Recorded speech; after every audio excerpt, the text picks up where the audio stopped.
Let's do it.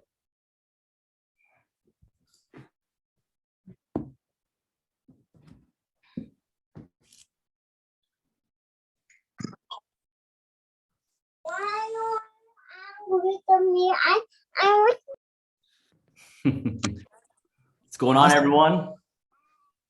How we doing? Oh, not everyone at once now. Doing great.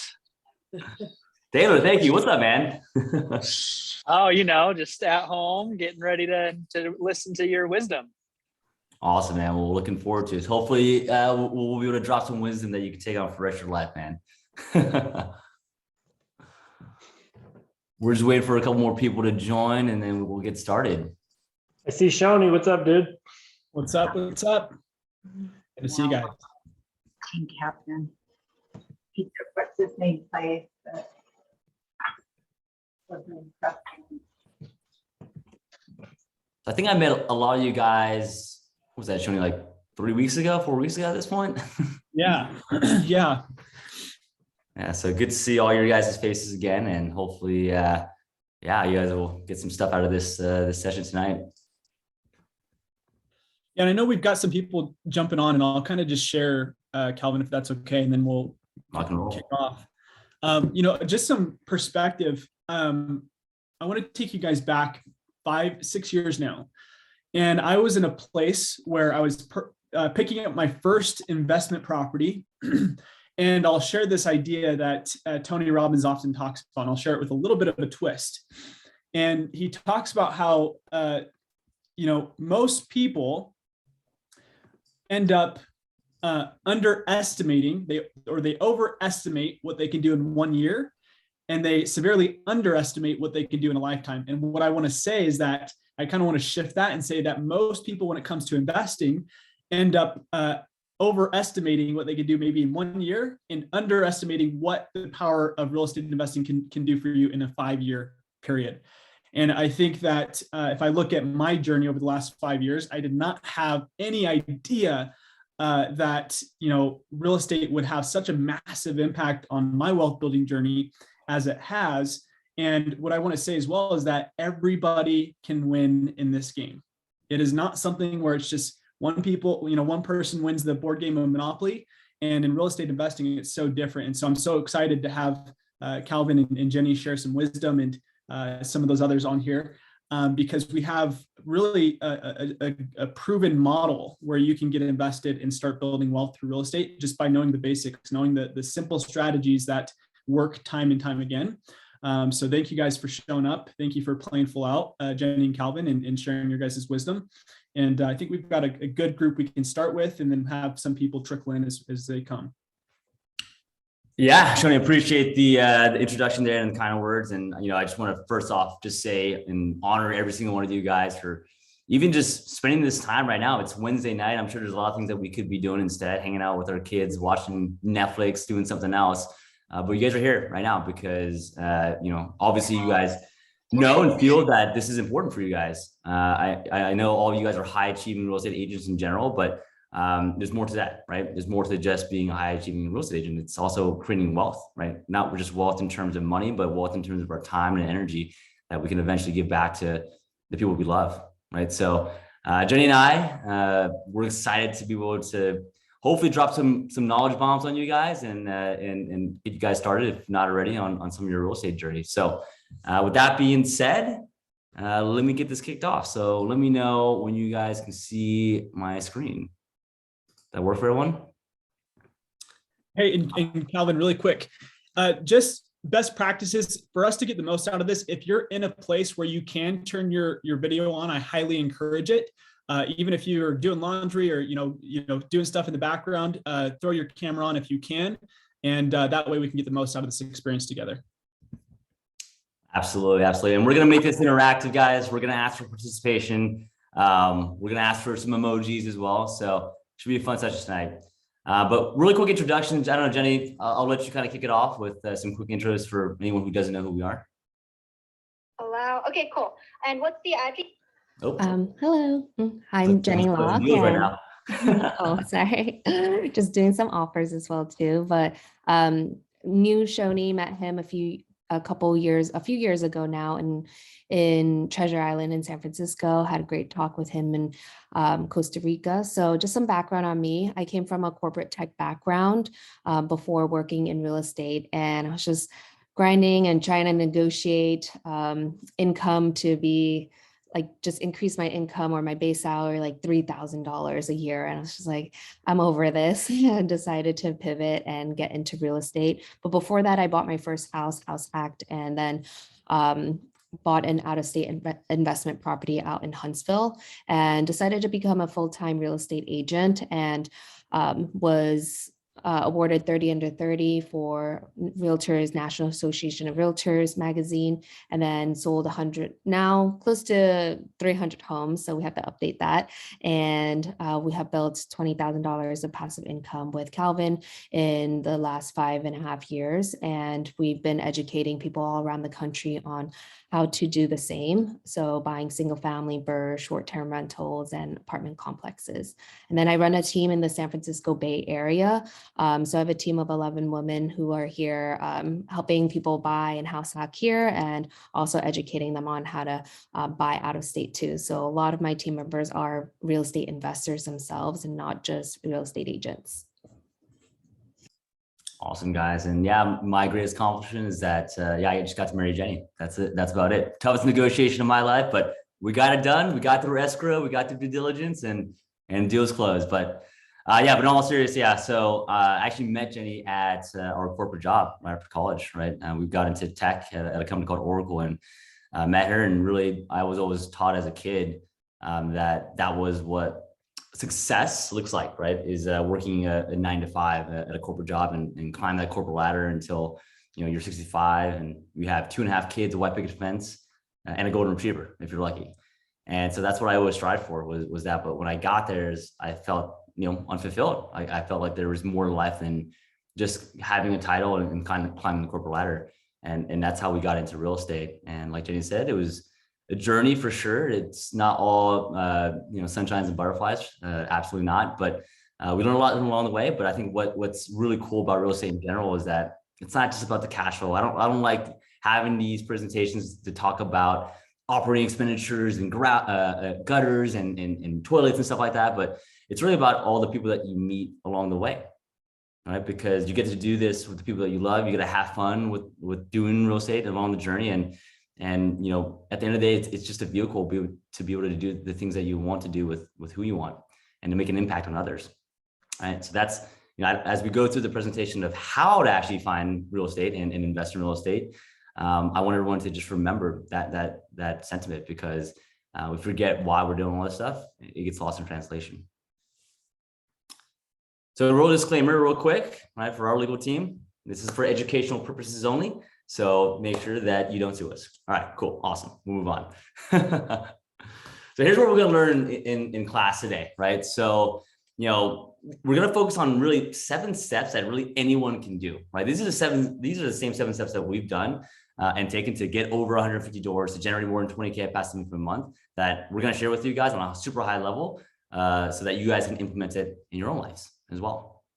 So what that is, one is, hey, understanding what your why is, right? You got to remember why we're doing all this stuff, why we're spending our Wednesday evenings talking with Calvin, Shoni, and Jennie about learning about real estate, right? We could be watching, the newest episode of Tiger King, whatever, but we're here. Number 2 then is when we learn about how do I create a criteria for myself? What's my buy box? Like there's so many ways that we go around real estate, whether it be self-storage or Airbnbs or multifamily or long-term rentals, right? And in whatever is best fit for you, right? Whatever is best fit for Ken, whatever is best fit for Shoni, right? Everyone's in a different place in their lives. Everyone has different investment criteria. Everyone has different goals and what they're trying to accomplish. So we're gonna help you break down like, hey, what's best for me? Then third is, all right, now you have a criteria. Let's figure out what market best fits that. I know a lot of you guys are in Utah. Hey, Utah doesn't, really supply the most cash flow, right? But if you're looking for cash flow, maybe it's somewhere else. Maybe it's Midwest, right? Maybe in San Francisco where we live. Right. So we got to figure out what the best market is for what criteria and buy box that you guys have.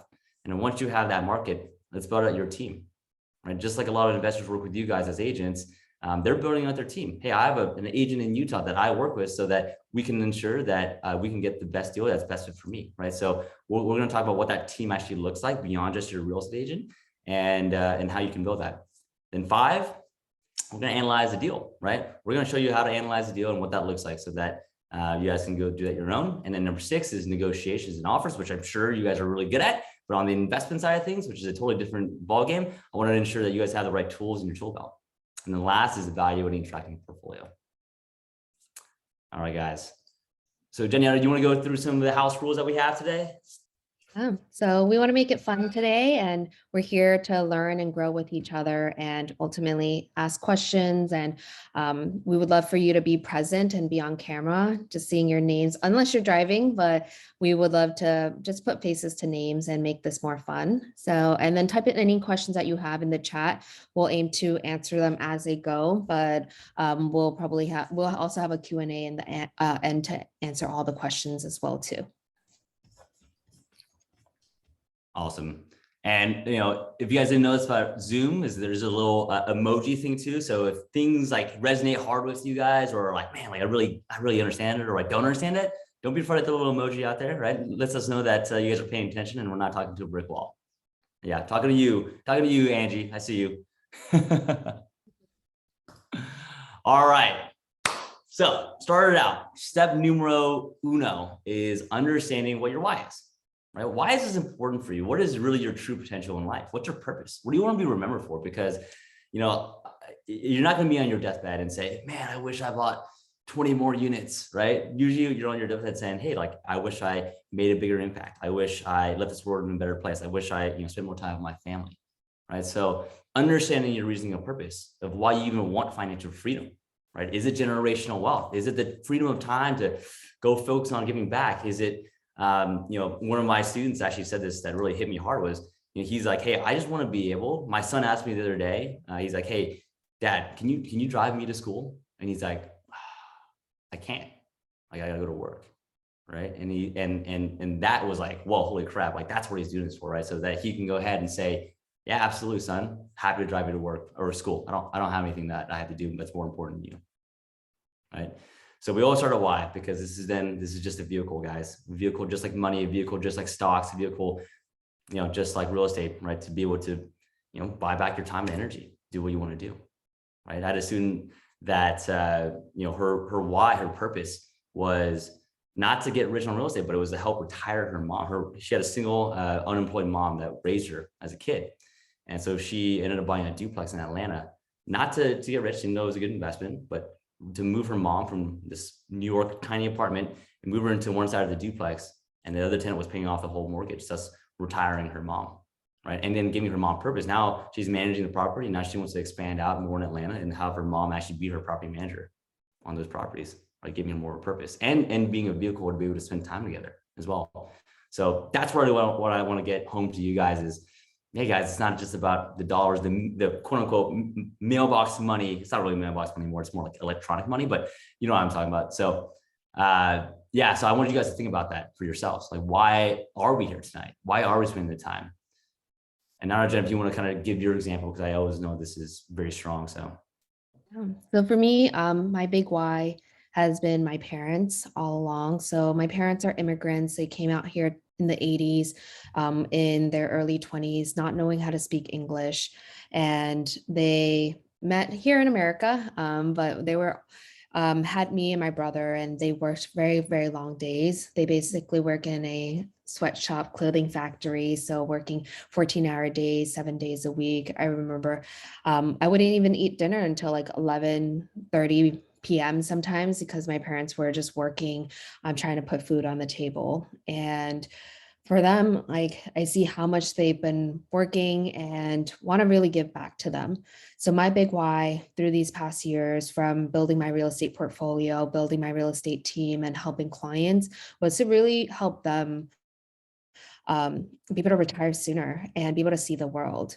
And a couple years ago, right before COVID, we actually, me, Calvin, and took my parents over to to Barcelona and Madrid on an all expense paid trip, and all paid all the meals and paid for the Airbnbs and the flights. And my parents were able to be kids again, and just seeing them how happy they were, just drinking wine and celebrating and eating good food, because they couldn't really have to do that, because when they were younger, they had to provide for their family and put food on the table as young kids, and they didn't really have a childhood. So my big why is my parents, and being able to support them and ultimately have them move out. They're in New York right now, have them move out here to California. We bought this beautiful house with open island kitchen with an accessory dwelling unit in-law in the back where they can stay. They have their own kitchen, but be close in proximity to us and their future children. They were actually here last week for Lunar New Year for a whole week, and just being around them was so heartwarming. So I want to be able to provide them that they can fully retire and just be around their future children and their family long term, and be out of the cold. I know you guys are out in many of you guys are out in Utah where it's cold out there, but for them it's like shoveling snow is not something I want to get them away from. So success is doing what you want to do, when you want, where you want, and with whom you want, as much as you want. So for me, it's just being able to spend time with my family. Love it. And so we want to do a quick exercise for you guys, right? I want to get a couple of shares of, why you are here today. What problem are you trying to solve in your life? And, I think it's just important to just hear from other people too, because, it's probably the same reasons that we are all doing this, and having a community of people that are like-minded is so big. So, I'd love to see if there's any two people who want to share. And if not, I'm happy to call on people, but if anyone feels called, I'd love to hear, why are you interested in real estate? Why are you here today? And what problem you're trying to solve with it? I can share. Yeah. I think, obviously we all like the aspect of, what Jennie was describing as success, doing what you want, when you want, with whoever you want, however much you want, right? But I also feel, for me, why I'm in this specific call, I feel like you guys have just done what most people do over their lifetime in the span of 5 years. And there's obviously a very powerful lesson in just leveraging those relationships around you. And I think that that's very powerful, because a big part of what I'm wanting to do or wanting to achieve eventually is helping everybody else around me to escape that rut of, working their 9 to 5 or just being stuck in that constant paycheck to paycheck living. And so if there's a way that I could include other people in that, that would be 10 times better. Yes, that's, and I really appreciate the share, man. And, I think from that perspective, a lot of it is about giving back, right? It's fulfillment in life. I mean, you can get a paycheck and, not be fulfilled. I mean, you hear it all the time where people make money and they're rich, but they're not happy, right? Right. They're just rich. They're not wealthy, right? There's a difference between being rich and being wealthy. And kind of what you're saying is, yeah, I want to be able to have that so I can give back and be fulfilling. Because I can tell you this much, that feeling that you get when you are helping transform someone's life or impact someone else, there's no better feeling than that, right? No amount of money can counter that. So I really appreciate the share. Let's get one more. I'll share. Yeah, absolutely. Besides doing this so my dog can have a better life, I, like, for an example, today I have a friend that I talked to a year ago, and she wanted to build a daycare, have a daycare, and she reached out, and we're now working on helping her fulfill that dream. And I find so much joy and satisfaction in being able to help other people get there. And I would just like to build my wealth faster so that I can help more people. I love it. I love it. Not one Lamborghini or one G6 we talked about. I mean, it's sure you can have those nice things, but it is more about the human connection. It's about being a good human being. So definitely appreciate the shares, guys. So I wanted to share this as well. I mean, this is our journey in Stetson. I think you were probably at in the office when we were presenting last month. And, I love sharing this because, it took us about 5 to 6 years to get where we're at right now. And a lot of it, you always see like the cool parts, right? Cool. Yes. a lot of units, he has a lot of cash flow, great, right? But you guys don't see a lot of the we'll call it the scars along the way and all of the lessons. And I always love starting with this for everyone that maybe wasn't there last month, because it shows that not everyone is invincible, right? It shows that, hey, we all make mistakes, but it's how you take those mistakes to move forward on it, right? So when we first started off, when I was still working my corporate 9 to 5, like, you know, we're getting into real estate, right? We're looking at all these different asset classes. How can we buy back our time and energy, right? And, you know, we looked at stocks with the cryptocurrency, with the real estate, and, you know, stocks that, you know, we just didn't love because, you know, we don't sit at the boardroom at Apple and make decisions, right? We had no control. So didn't love that. Cryptocurrency, you know, to this day, I still don't know what a Dogecoin or a Shiba coin is, right? And if anyone does, please let me know. But because we didn't know that, we were out on that. And real estate was something that actually made sense to us, right? It's been around forever. I mean, people always need a place to live. You know, back in the day, lords and knights, lords were just landlords for the kings, right? So, you know, it's been around and been tried and tested for a long, long time. It ain't going anywhere. So that's what we started to study, right? We, you know, read the books, podcasts, surrounding ourselves with people that were doing it. And to be honest, and to be fully vulnerable with you guys, like, you know, it's still something that I wasn't very confident in. I felt like I wasn't smart enough. I felt like I wasn't good enough. I felt like I had imposter syndrome, right? Even thinking about it, like it was a pipe dream. And so, you know, we decided to maybe try to just take the easy way out, right? And we're like, hey, like, why don't we just give money to another investor? And in that way, we'll be real estate investors, right? And so that's what we did. Like, we had our life savings about 100K, and we gave that 100K to a flipper out here in San Francisco. You know, flip went fine, and we were supposed to collect a couple grand of a profit. But when we went to the table to get our check, she was like, hey, actually, I don't have the money. I actually moved your money to a project in Reno, and without asking us, right? And $100,000, that was 6 years ago. We haven't seen the money since, and we haven't talked to her since. And we get hit up on Facebook all the time saying, hey, do you know this person? Because she owes us money. And we're always like, hey, take a number, right? And it was a really shitty situation to start with, right? You know, our first foray, if you will.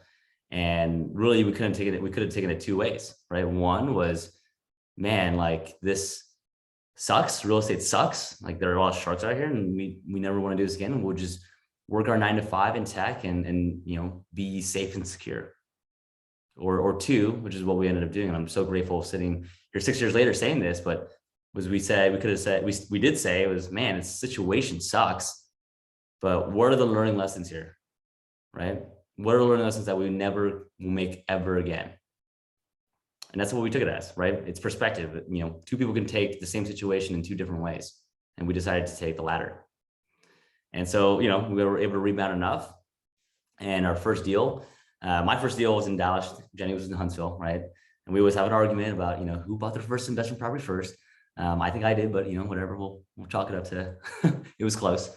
And so then we ended up, you know, buying our own properties. And guess what? Made mistakes, right? I mean, I think my first deal in Dallas, at least, I didn't account for ACs breaking, right? I think Jennie didn't account for a huge ass tree in her front yard that fell on her roof. And guess what? The second deal is, we learned our lesson. We didn't make the same mistakes, but guess what? We made different ones. Third deal, didn't make the same mistakes, but made different ones, right? And we were able to scale and get more confidence to do different kind of creative strategies like birds and flips and Airbnbs and apartment complexes, to a point now that we scaled our portfolio to about 161 doors as of last week. And I don't say this to say, hey, cool, look at us, like, we're awesome, like, we did a lot of stuff. But what I want to say to that is, you know, back in the day, like, we were very, you know, at least I could talk to myself, I was very achievement focused, right? Back in 2016, when we first started out, you know, I wanted to get to that passive income number. I wanted to get to the unit count number. That's all I was caring about, right? And what I want to say there is that, you know, I think everyone's pipe dream, especially as you get more and more into real estate investing, is that, you know, you want to get to like 10K a month of passive income. That's what everyone wants, 10K a month of passive income. And that's always a barometer. That's the goal that we set for ourselves too, right? And in 2019, we had hit that. And I thought that, you know, everything would be awesome after that. Like, you know, my life would be set. I'd be happy, all that stuff, right? I could retire, right? Do anything I wanted. And, you know, when we got to that point, nothing happened at all. You know, the same thing happened. The next day happened, no change. And so, you know, what I found was that, and Sesson, to your point, Adriana, your point as well. It's like what we were missing was the impact of giving back, right? We were on a metaphorical first mountain where, you know, we had hit some of the financial goals that we wanted, but that never gave us happiness, right? So that age-old saying of money buys you happiness is not true, right? And so, you know, what we found out was, yeah, we needed to make an impact. We needed to help people out, right? And that's really what gave us joy. That's really what filled our cup.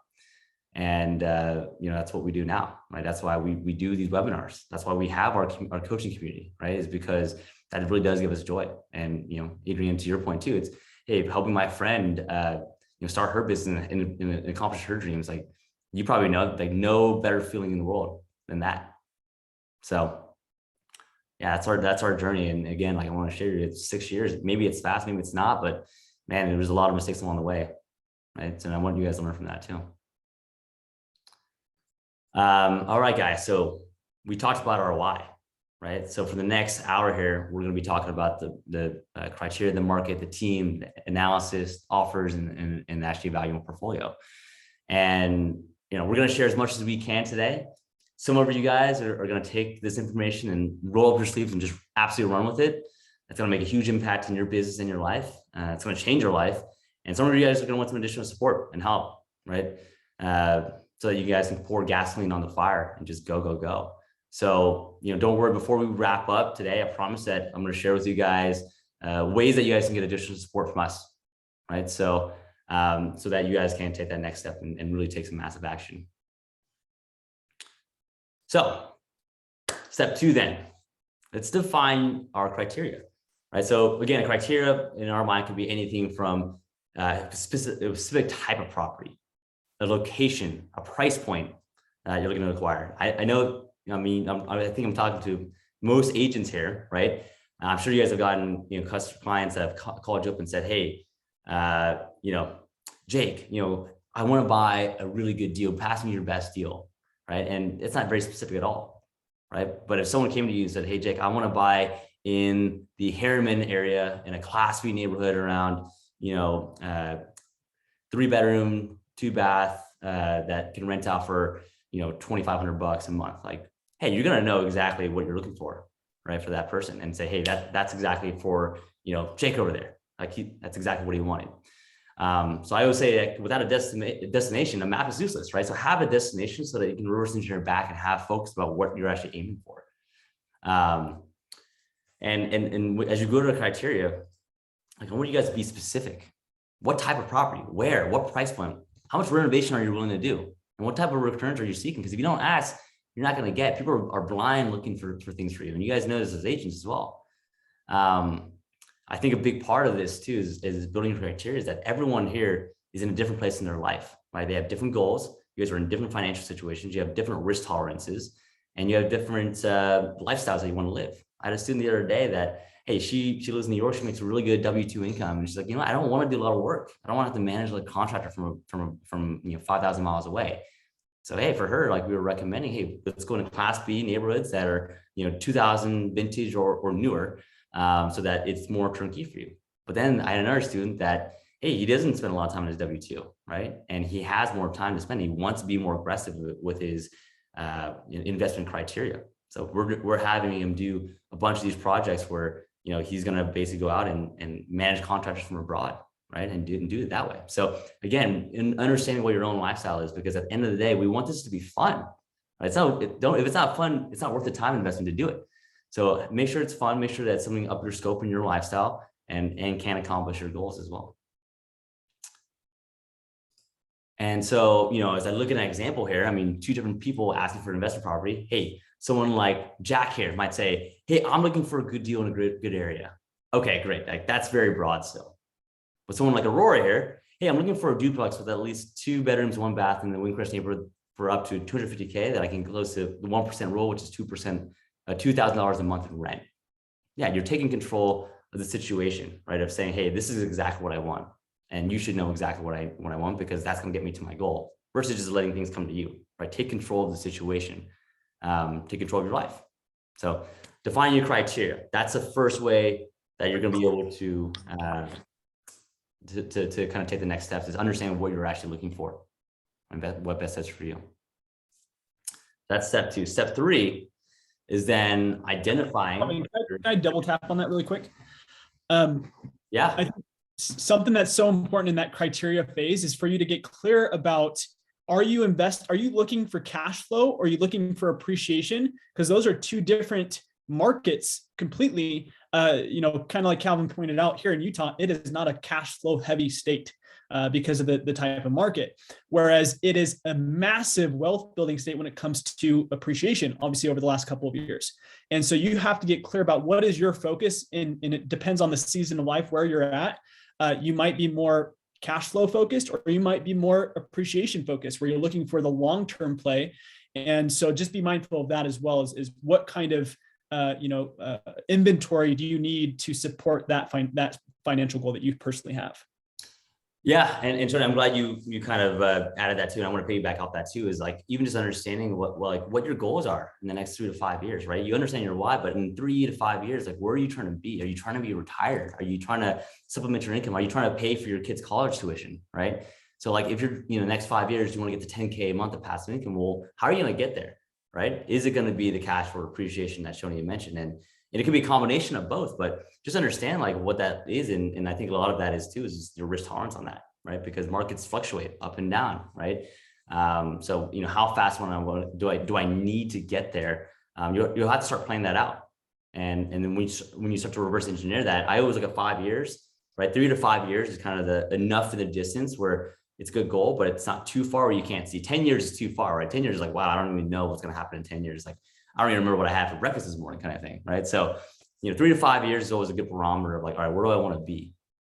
Not only in my financial life, right, how much passive income, but with my family, with my friends, with my faith, with my philanthropy, with my fitness, right? All those stuff, matter in this, because again, like it's not just about making money, it's about full fulfillment, right? So understand what that is, and then understand what kind of asset class and what kind of properties will get you to that the fastest in your time frame. All right, guys, step 3 then is all right, now I know my criteria, right? Hey, let's say I'm going for cash flow, then let's identify the target market, right? So this is really understanding, what area, right? What city, what zip code, and even what neighborhood you're trying to target. And the questions you should be asking myself is, 1, does this fit my criteria? And 2, is this market support what I need, right? So like Joni mentioned, hey, cash flow, maybe not in Utah. Cash flow is definitely not in California, right? But maybe it is in the Midwest, maybe it's in Kansas City, or some outside markets in Texas or something like that, right? And I think it's important, right? And just even understanding, like, do I want to invest in primary markets like in LA or Austin, where maybe it's high equity gain, or secondary markets like San Antonio that are right next to these big primary markets, or what we call tertiary markets, where they're even further down than the markets that are primary markets or secondary markets, right? With smaller populations around 30 to 40,000. So, just understanding what that looks like, to figure out what market is best fit for your goals and align for your criteria. And so what we look for in our markets, at least, is that we want to look for markets that have great economic drivers, right? Job growth, which equals the population growth. What companies and industries are moving there and what types of jobs. I'll give you an example of this. We invest in San Antonio, Texas. Well, why do we do that? Well, 1, there's huge job growth there right now. Huge job growth. There's a lot of cybersecurity going there. There's the Air Force there's 2 big Air Force bases there.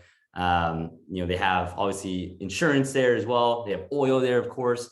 So there's huge population growth, and there's not a lot of supply there either, right? There's not a lot of supply of homes. Homes are going super, super fast right now. And the companies and industries that are there, it's so diverse, right? Where it's a place like Detroit back in 2008 and 2009, they're very dependent on the automobile industry. And when that tanked, guess what? The whole economy tanked as well, right? So I love looking at cities that have multiple streams, multiple industries, that if one industry went down, then the other industries would still be able to pick up the slack, right? And have enough jobs, have enough wages for people to pay you rent. And this is the easiest way to find, this is the easiest part where you can have analysis paralysis for sure. And I wanted to share some resources too that you guys can use, right? So one resource that we can use is BEA, right? BEA is a government data site, right? And what this does is it can actually show you, what type of properties or what type of markets have what kind of GDP, economic growth or not. So good commerce, right? That, you know, good commerce basically means that a lot of industry is happening there, and there's a lot of trading going on, a lot of money being flown there. So, so what you can do is you can go on here, you can look at gross domestic product here. Oh wait, no, where is it? Gross domestic product.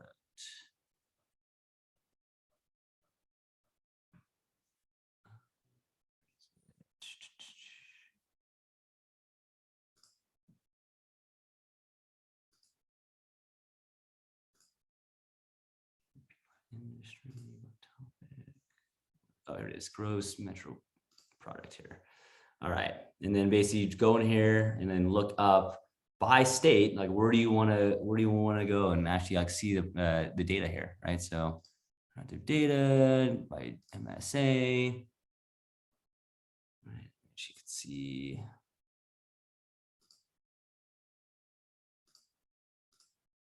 So let's say you guys are in Salt Lake City, right? So let's go to Salt Lake City and see what happened in the economy in the last couple of years. So Salt Lake City. Let's see, it's on there here. All right, so let's go to San Antonio, for example. Here's a place that we invest in, right? So all stats, boom, boom, boom, all years.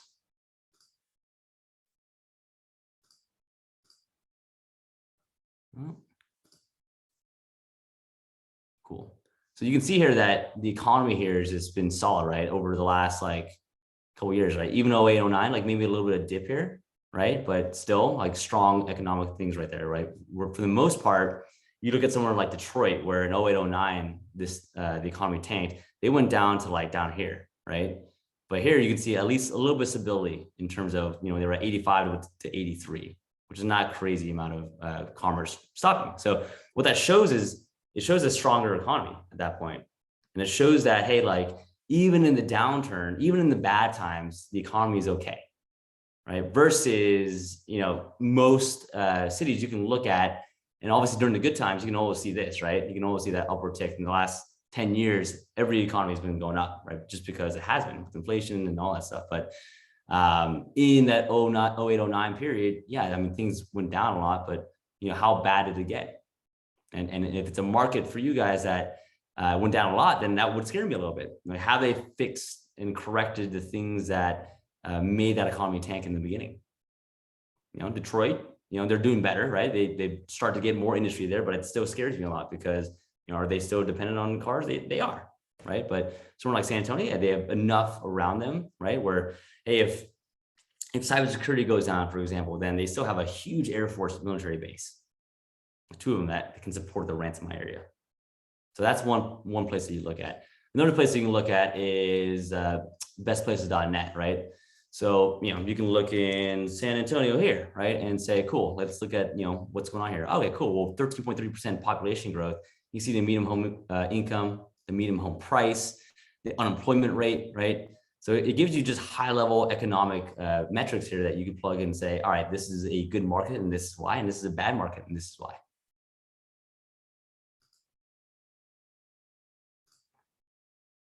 Right. And then some of the things that we'll look at, some metrics, right, are these 3 metrics, right? Rent to price ratio, right? That's basically just your annual rental income divided by your median price, right? So again, this is going to determine, hey, if this is a cash flow market or an appreciation market, right? Same with housing affordability.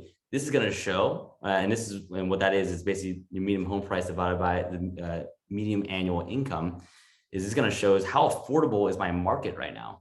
Are more people going to rent or are more people going to buy? So, and again, another metric then we'll look at is the percentage of renters there. Is there a nice, healthy amount of renters there? Because if I'm buying property there, I need to make sure I can rent it out. But everyone's buying, right? Then I can't rent out anything because, you know, everyone's, you know, can afford to buy property.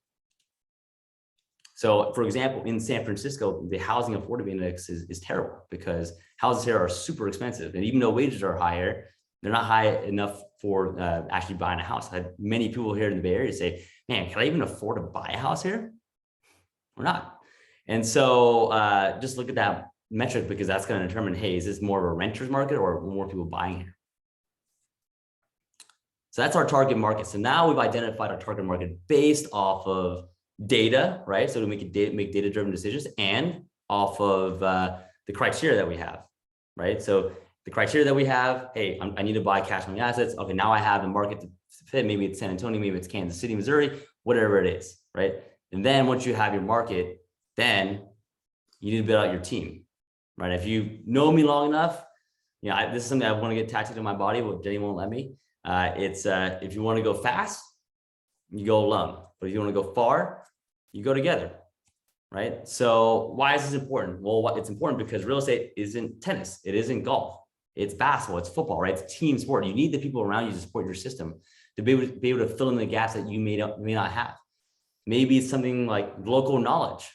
Hey, I don't know anyone in San Antonio. The first time I actually ever went to San Antonio was after I bought my first property there, right? But I relied on the local knowledge of the agent there to really help me understand that market, and my property manager to fact check my agent on, hey, what are actual rents here, right? So having the boots on the ground, especially if you're doing out-of-state investing, is so important. You need those people to be your trusted people so that you can go out and actually execute on stuff, because the last thing you guys want to do is fly out to freaking Columbus, Ohio, you know, every week and like check on your property. That would suck, right? So you know, be good at networking and be able to find the people that you can trust on the ground. So here's your wolf pack, guys, right? And I say wolf pack because you need them to go with you, right? So you know, once you figure out obviously the market that fits your needs, you're gonna figure out the team that you can build around you, right? So I subscribe to the mindset of who, not how, right? So you know, I want to spend the time that on the stuff that brings me energy and not gives away energy. So looking for deals and putting deals, that's what I love doing. But you know, I don't love doing construction or operations, so outsource that. So you know, you're gonna have four main people, right? In different kind of buckets, 4 main buckets, we'll call it, right? Of people that you need to add to your team. Your first bucket is your deal finders. This could be an agent. This can be a wholesaler. This can be you actually doing direct to seller, right? Or even just networking, just network in general with other real estate investors. And, you know, somehow you find deals that way. And I'll share a couple of examples on that. The second bucket is capital and lending, right? So do you have the right banking relationships? Do you have the right hard money lenders, right? If the situation needs that. Do you have the right private money lenders? That could be your friends, that could be your family, it could be your dentist, right? People that can that can give you money that you'll pay them an interest on. Do you have sellers, right? That you can maybe use them as a bank. So there's so many different ways that you can, you know, skin the cat here of, you know, finding the money to do a deal. I hate when people say, hey, I don't have the capital, I can't do a deal. Well, that's not true. You just don't know. We don't know. You don't know the tools in your tool belt to be able to structure a deal, to be able to make it work with what you do have. Bucket number 3 then is construction, right? This can be anyone from contractors to project managers to even inspectors, right? So just being able to have those contacts. How do I actually, you know, use those contacts? What kind of contracts do I need to put in place to protect myself? Because, you know, contractors are not always the best business people. And how do I even build a scope of work, especially when I'm far away, right? These are all systems that you have to be able to have those contractors do exactly what you actually want. And then the fourth is operations, right? So you got to actually make sure that you operate your property after you close on it. So anyone from a property manager to an asset manager. Asset manager, this property manager is someone that, you know, does the day-to-day. He calls the plumber up. They, you know, get someone to schedule to go out there to fix it. An asset manager is someone that looks at the bottom line and says, hey, are we actually meeting the returns that we're supposed to meet? Right? An asset manager could be you right now in the beginning. In fact, it probably will be you for many, many years until you scale enough to actually have someone hired to actually be an asset manager for you. Do you have an attorney in the local market that can tell you and review contracts? You know, I've probably spent so much time this last month talking to attorneys about contracts that we're putting under contract or closing on, because, you know, it does get sensitive with legal aspects of it. So do you have a trusted attorney that can review paperwork, review language, make sure it's always in your favor? And then CPAs, hey, you know, as we go through real estate, and you guys are all real estate professionals here, hey, how do you guys save on taxes using real estate? Hell, Jennie and I, we haven't paid tax in the last 2 years.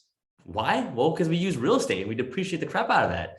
And guess what? If you're able to not pay taxes, guess what? You can reinvest that back into what? Real estate, right? So then you have this, revolving door of, being able to use the tax code to your advantage. The things that, I knew growing up, I didn't know growing up because they never taught that to us in school, but we had to learn that. And now we want to give that back to everyone else as well, so that they can implement the same strategies. So those are your 4 key buckets there. Now I want to go over as well, and I'm sure you guys are really good at this as well, but just how to actually network and actually how to get people to like you, because at the end of the day, like, you can have these 4 people, you can call them up as vendors, but really you want them to like you, because like, think about all you guys as agents. I'm sure you guys have clients that are at the top of your list that, hey, I want them to get a house, I can't wait to help them out, kind of thing. And then you have clients that, oh man, I got to talk to this person again, right?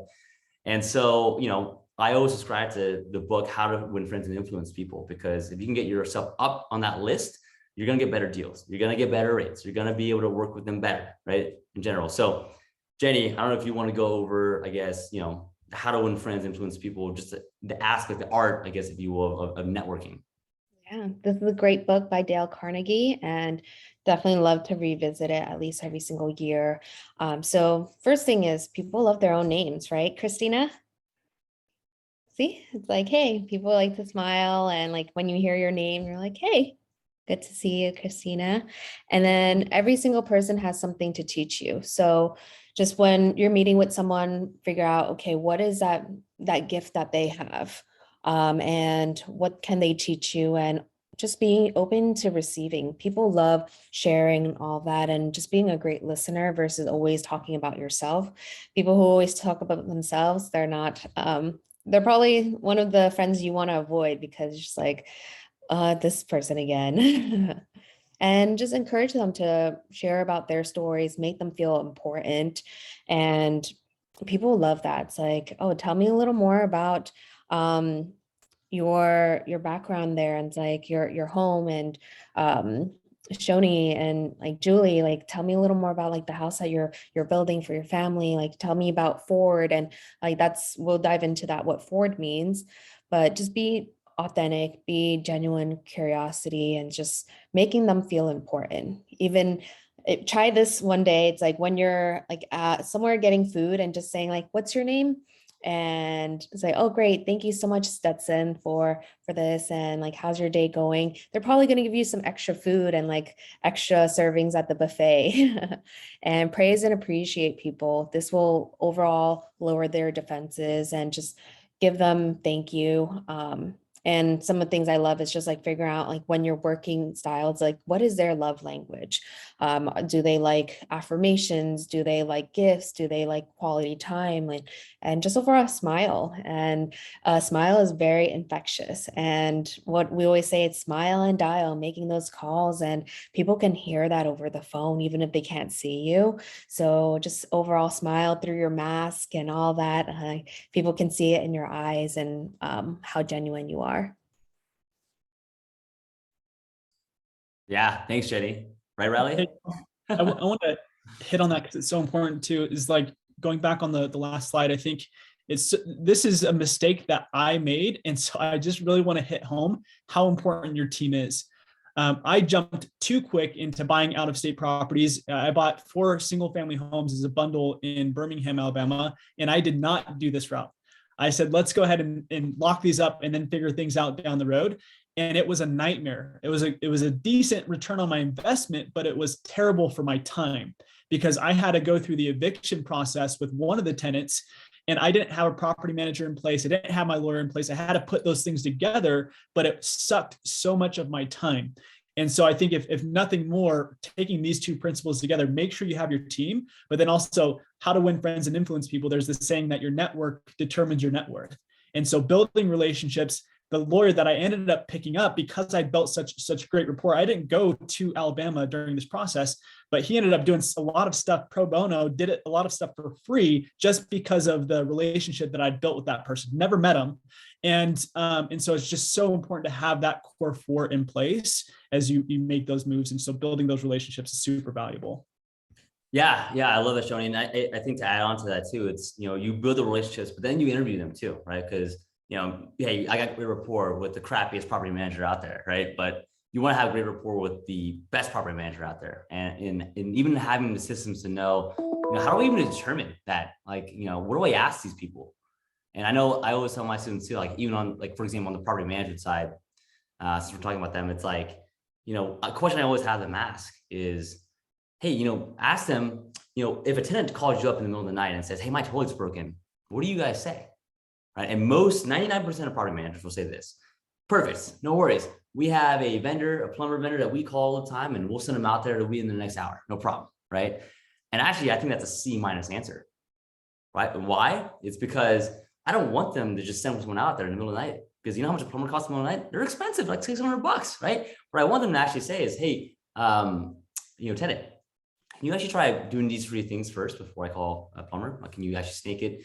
Can you actually reset the water? Can you, just wait a couple hours and see if it, dissipates?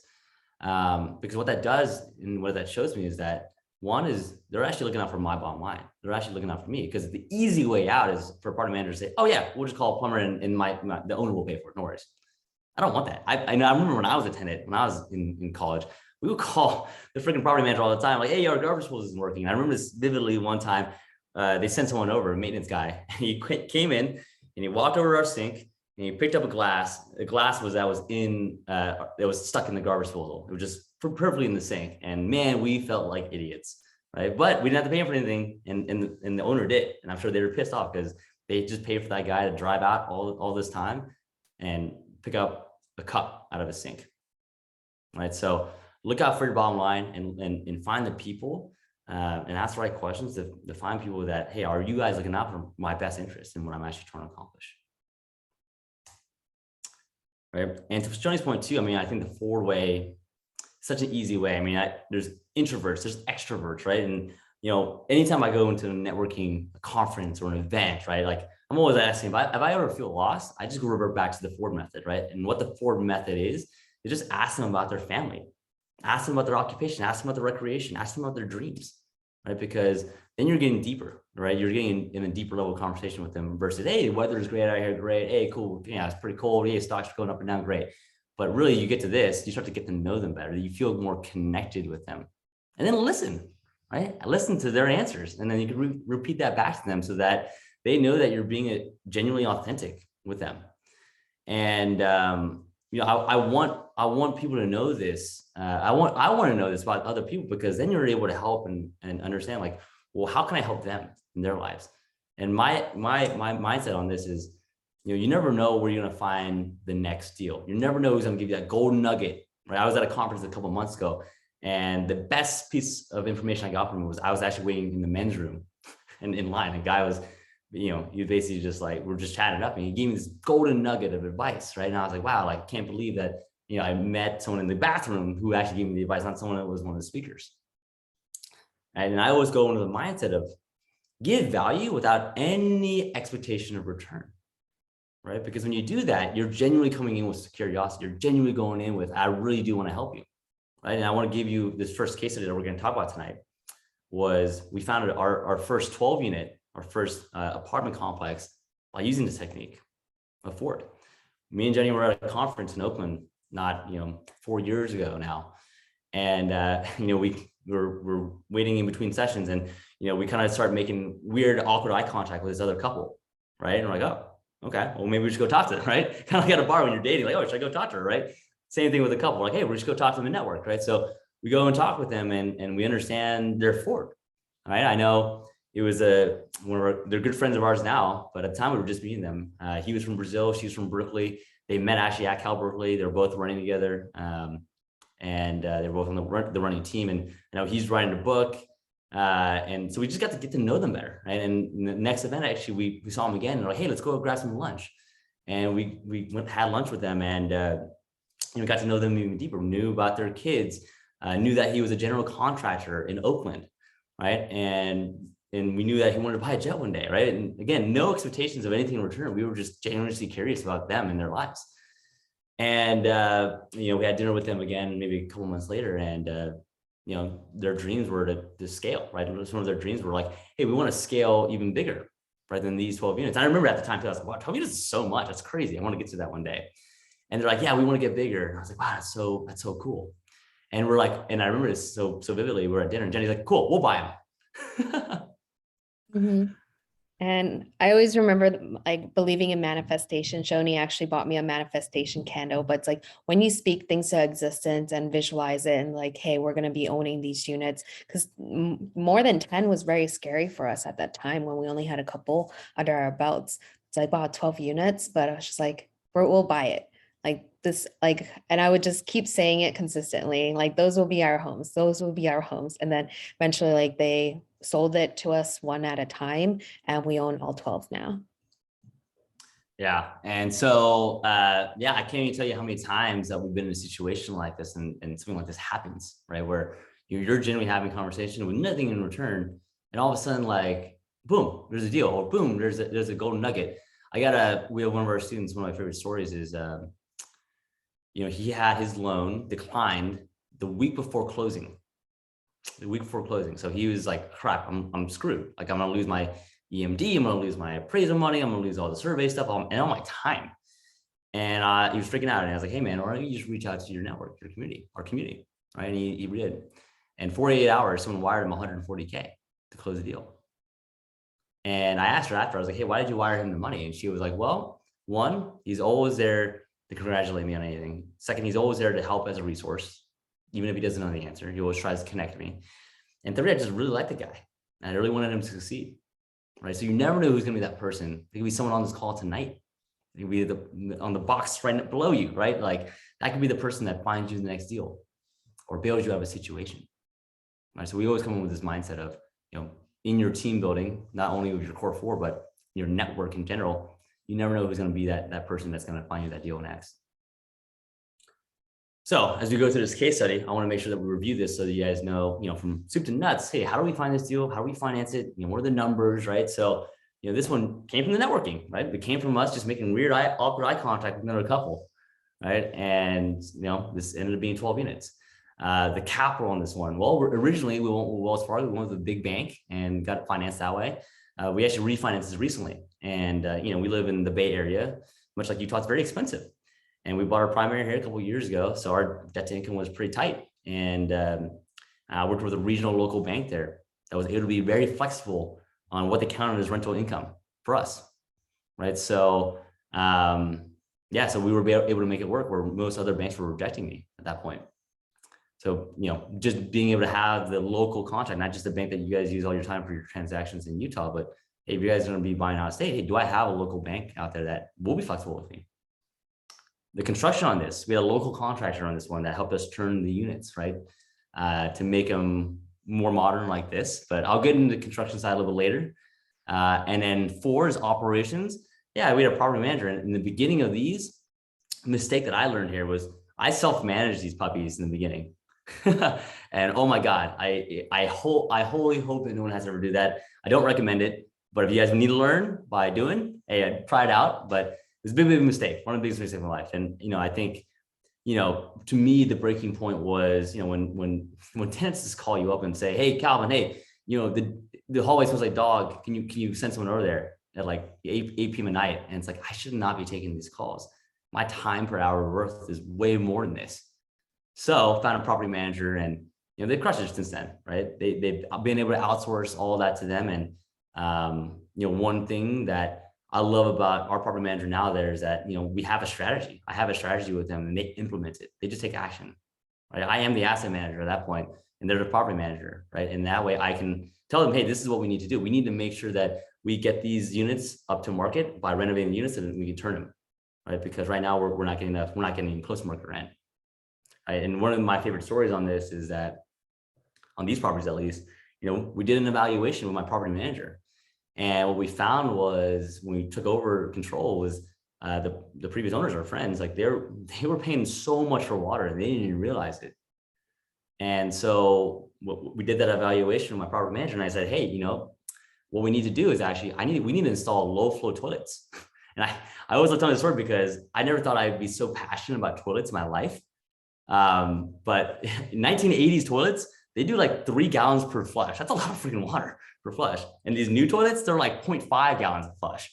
right? So by installing these $100 toilets, we were able to lower our operating expenditures by so much and increase our cash flow by thousands of dollars a month.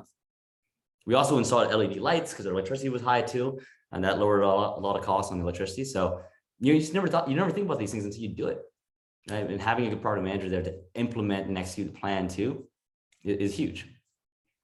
So the numbers on this one, we bought, in total for 12 units, we bought it for $548K, with 25% down, which is about $137K. Renovation costs about $60K for paint and floors. It's worth about $960K now. So our equity gain was about 412 on that. And our net monthly cash was $2,800 a month for a 17% cash on cash return. So again, guys, real estate is great because you can make so much money so fast, but by not really doing much. And yeah, I was doing much in the beginning because I was self-managing these, but once I outsourced that, we haven't been back to Kansas City in multiple years. I haven't seen half these properties in these units. So it's something that you can do, from your desktop if you want to. And so the moral story here is, I want you guys to feed your funnel, right? Deal flow, deal flow, deal flow. That's the most important thing in the beginning, is getting enough deals on your plate so that you can evaluate them, right? And kind of the point of the story here is they can come from anywhere. It can come from agents. It can come from your network. It can come from wholesalers. And a few months ago, I had a month where really these 3 deals came to my plate in 1 week, and they all came from different places. And we put them all under contract. One was direct to seller. One was from a broker. One was from a wholesaler. So again, you just never know where you're going to get your deals from. So just make sure that you have enough funneling into your funnel, just like your real estate agent leads, so that you guys can pick from the best ones and get the better deals that way. It's a numbers game. So cool. Now that you guys have your criteria, right? You have the market selected based off your criteria. You have the team built out, and now then it's all about analyzing the deal, right? So now you're gonna be sent a bunch of deals because your funnel's so big. So let's analyze them, right? And what this means is it's underwriting and ensuring that it's a good deal. And one of my favorite quotes is from Warren Buffett. Warren Buffett always says, you got to protect your downside. A lot of people just look at what it can be, but he's infamous for never losing money. And that's how he's, a bajillionaire now. So protect from the downside. I always look at a deal and I say, cool, I'll look at what I think idealistic numbers are, but then I'll stress test it and say, well, what are the numbers if there is a correction? If there's a 20% correction in the market, if there's a 10% vacancy rate that's higher than it is right now, right? And then you're basically saying, hey, cool, at the very worst situation, I'm not losing money. And that's really what you should be looking at. The other aspects and questions to ask yourself too are, does this deal get me closer to my goal, right? Is it a cash flow deal? Hey, I was going for appreciation, but it's a cash flow deal. Does that really fit? Does it really jive? No, probably doesn't. Right? So you want to make sure that it's going toward the goal that you're trying to get to. What's the best use of that property too? Right? Is it Airbnb-able? Hey, we were looking at one of my properties that we were long-term renting for years, and I did an evaluation. I was like, hey, actually, I can Airbnb this sucker and make 3 to 4 times more in rent a month. Yeah, I'm gonna do that. So yeah, and then the question I always ask myself, right, is also, will I be happy I bought that property in 10 years, right? Because you got to go with the mindset that you guys are long-term investors. If you're looking to do short-term investing, go to crypto, right? But real estate, you got to look at it as a long-term investment, because no one is mad, especially in this environment where inflation is going off the roof, like with 6.8%, money supply is being pumped into the system, interest rates are low for now, and still are low, even if it's going up to 3.5%, that's not very high still, let's be real. So just understanding how to analyze the deal, right? So here's my 4 steps to analyzing deals. 1, you initially analyze it. Step 2, looks good, put the offer in. All right, cool, now you have another contract. Step 3, hey, you're gonna get more information during your inspection periods, during your due diligence period. And guess what? Reanalyze it again, it's still a good deal. And step 4, hey, guess what? Analyze it again. Right? I can't tell you how many times I've run the same deal over and over again with new numbers, because things change throughout the process. Right? And I want to show you guys this. So, here's our analyzer, right? So basically all I do nowadays, I plug and play. And so part of it is also speed, right? So, in this environment, as you guys know, as agents, you have to get deals fast, right? It can't be like, let me think about it for 4 or 5 more days, right? At that point, the deal is gone. If it's a deal, it's gone, right? So I even have this on my Google Sheets. I have the app downloaded. So if an agent does call me up and it's like, hey, I got a deal for you, I need to know, I can just plug it in right away and say, is this a good deal or no? And that way I can put an offer in fast or not. And speed will win you deals, and will lose you deals if you're not fast enough. And so I try to make it as easy as possible. Hey, boom, it's all highlighted here. Here, where you need to fill in, right? To say, all right, what is my cash on cash return I need? What's my IRR that I'm looking for, right? And then based off these things, even this is going to be your cash flow or your equity. Is that meeting the criteria of what I'm trying to get to? If I'm trying to get to 10K a month in 5 years, right? Well, then, what do I need to get in cash flow every year with the amount of money I can invest every year to get to my point? Do I need 10%? Do I need 20% cash on cash, right? So, we could spend a whole session on just going over analyzing deals. But if you, when you guys book a call with me later, if you guys want to copy this, happy to send it to you guys. All right. So going over some case studies here, I just want to highlight, a couple ones here. So first is just never forgetting your first, and just having that first deal mindset that we all have. This is my little sister's property that she picked up as an Airbnb. And I want to highlight this one because as we go back to real estate being a vehicle, one of the things that that I loved about real estate so far in this last couple of years is that, my sister and I, we used to be super close when we were kids, and she went to college in New York and I stayed here in the West Coast. And so we kind of grew apart a little bit. And when she came back, she started to see, hey, all the things that we'd be doing in real estate. And she was like, hey, Calvin, I'd love to be able to learn how to do Airbnbs. And I was like, hey, funny enough, I'm actually going to Texas next month to go change one of my long-term rentals into a short-term rental. Why don't you come with and kind of learn firsthand? And so she came with, and we were quote unquote working, right? I'm putting air quotes out there because we were working by going to Target, by going to Walmart, by going to Cost Plus World Market and picking out furniture and stuff. So we were working, but what we realized was that was the first one-on-one trip that we've ever done, ever. And we're not really working. We're just hanging out. Really, we're like, going furniture, we're picking out stuff, we're eating dinner, going to drinks and stuff. And it was just a really fun time. It was the first time that we really got to reconnect again. And what real estate as a vehicle does is it can bring relationships like that together. Where now she's super inspired. She actually ended up buying this property, this Airbnb property. And she's so hungry in it now. She's got the taste. She's like, I want to buy 10 more. Right. So now we've created an LLC, a company where we're going to go help and buy 10 more of these Airbnbs for her. So she can manage and run that. And so she can get out her job. So I love that because, again, bottom of my heart, I love her. Right. And it's like, dude, we've been able to build something now together and co-create with each other using real estate as a vehicle. So that's and I remember her first deal mindset on this was, I remember she put the offer in and then she got accepted and she's on a flight. She's super scared. She's like, Calvin, I got accepted. I'm super pumped. I can't wait. I'll talk to you after I land. And as she lands, she's like, Calvin, I'm freaking out. Right? She's like, I don't think it's smart enough. I don't know how to do this. I'm lacking the knowledge. I have massive fear. Right. And it's so funny because we've all had that. Right. I remember my first deal. I had the same. I laugh a lot because that was the same exact feeling that I had too. Was, oh my God, like, yes, I got the deal over contract. That's awesome. And then now we're like, holy crap, I actually have to do it now. What do I do?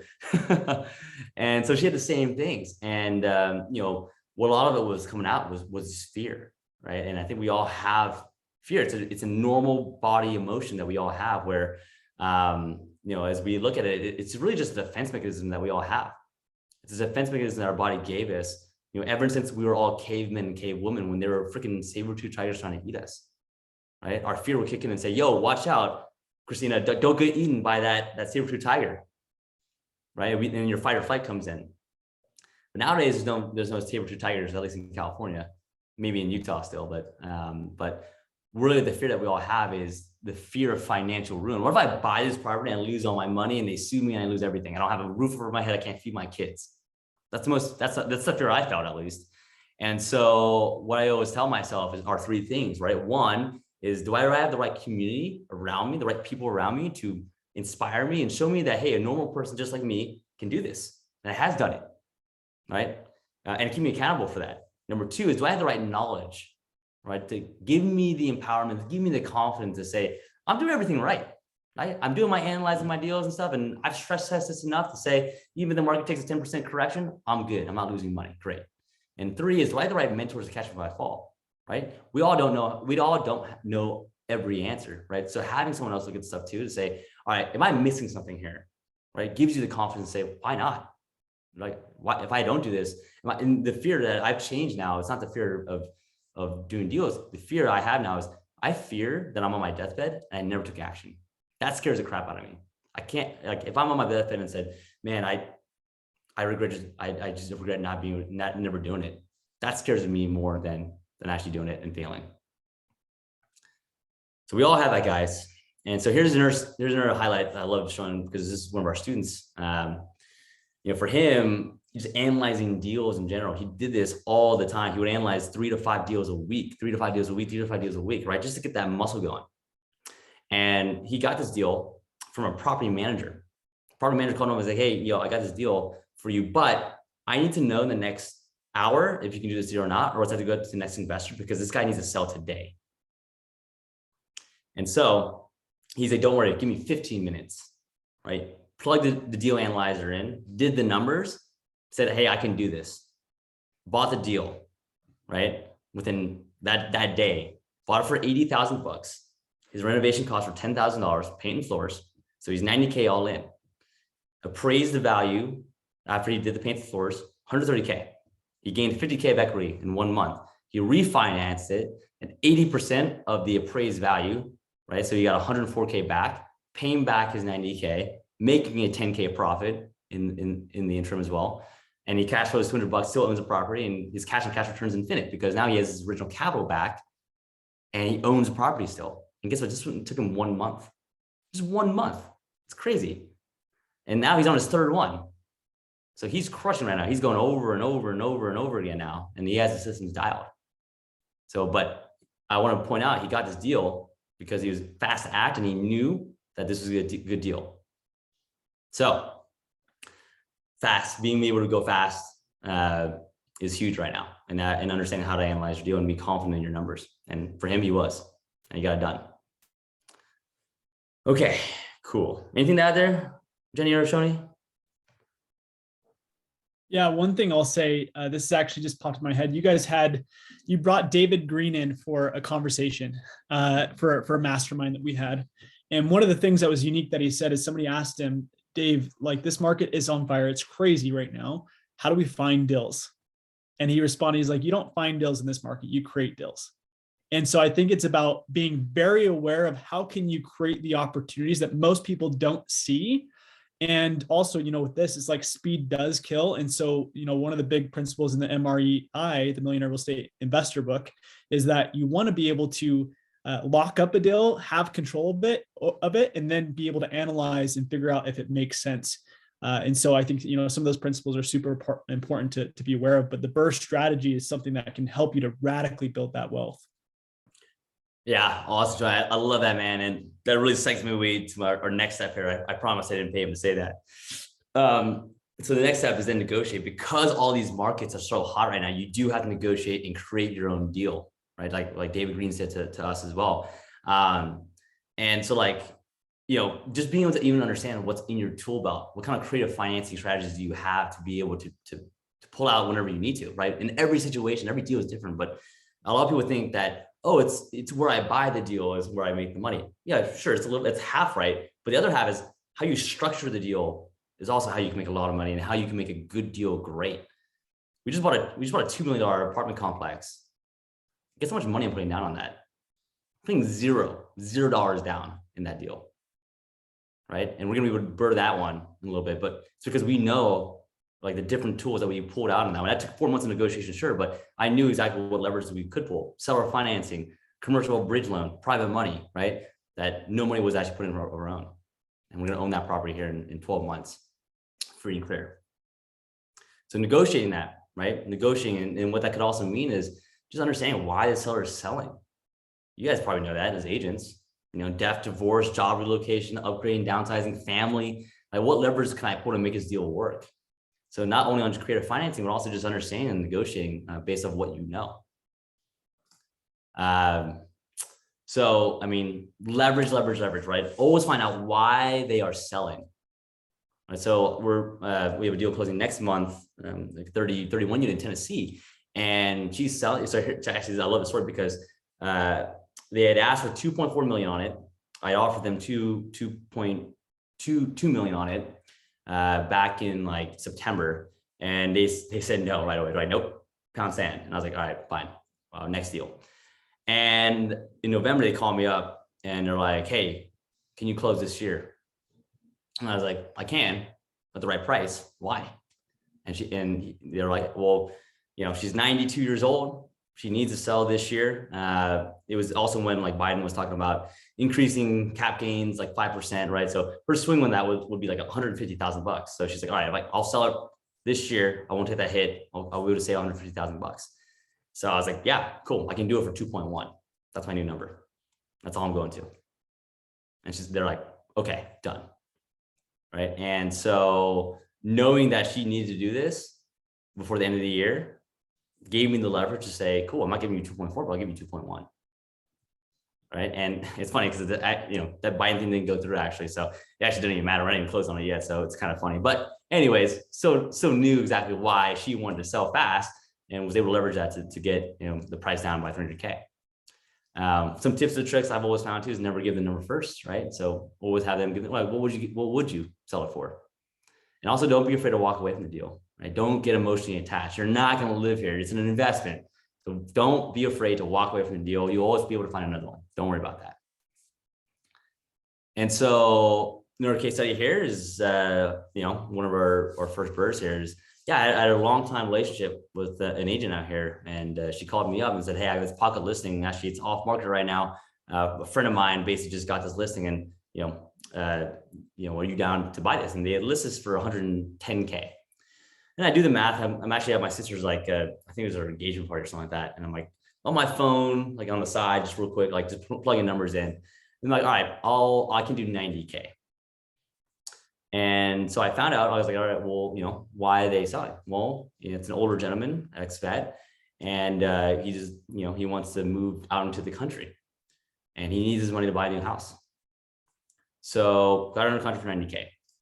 Negotiations, where that comes in. Well, we found during inspections that there were, air quotes, huge plumbing issues, right? And I put air quotes out there because I knew there was only probably like a $3,000 issue, and I made it seem like it was a $30,000 issue. So I used that to negotiate the price. I was like, oh my God, like $30,000 to repo the whole house. This is gonna be crazy. Like, I can't spend that kind of money. Like, this deal is not gonna work. Because I knew that the seller had already mentally spent the money. He already had offers, and I think he was in escrow on his property in the country.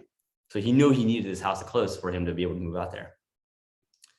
So knowing his why was huge. So then I was like, hey, it's gonna take $30,000 to negotiate or to replumb the house. And I need to do this to be able to close. So you gotta give me this deal for 72K.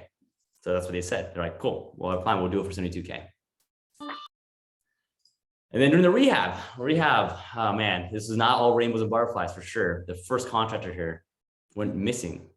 So 2 weeks in or 2 months into the project, he starts responding to my calls and texts and emails. I'm like, oh my God, what is going on? And I find out, he sent me an email 2 weeks later. He's like, hey, Cal, I'm so sorry. I got deported to Mexico. And I was like, time out. You're not an American citizen? Like, you're telling me stories about you going to high school here. Like, what the heck, man? And so having your systems in place to protect yourself are huge here, because I didn't lose any money on this one, because what I did was I had contracts in place where I was releasing money at certain draw schedules. I owned all the material. So he didn't own any of the material. I was just paying for labor. So I actually didn't lose any money, but what I did was I lost time. I had to go ahead and hire my second contractor choice and wait for that person to start. And that probably cost me a month or two. But at the end of the day, like, having those systems in place can protect you in the long run, right, of actually hard dollars. And so the numbers on this one, yeah, we bought this one for 72.5 cash, cost us about 25K to rehab. So we're 97K all in on this one. We refinanced it at 75% of the new value, which was 155K. So we were able to pull out 116K, right? Paying back the 97K from my own money I put in the original capital. And I rented it out for $1,200. It was cash flowing about $150 a month, not much. But you know, I owned this cash flowing asset that was going to continue to grow and grow. And I was able to recycle the money and do it again. So being able to negotiate that helped make this deal work, because if I bought it at 90K, this deal wouldn't have worked. I mean, it would have been okay deal, but that's what made it a great deal. Which then brings me to step 7, was evaluating and tracking your portfolio. Remember, guys, knowledge is power, right? Knowing how your property is performing is power, right? Having data-driven decisions is power, right?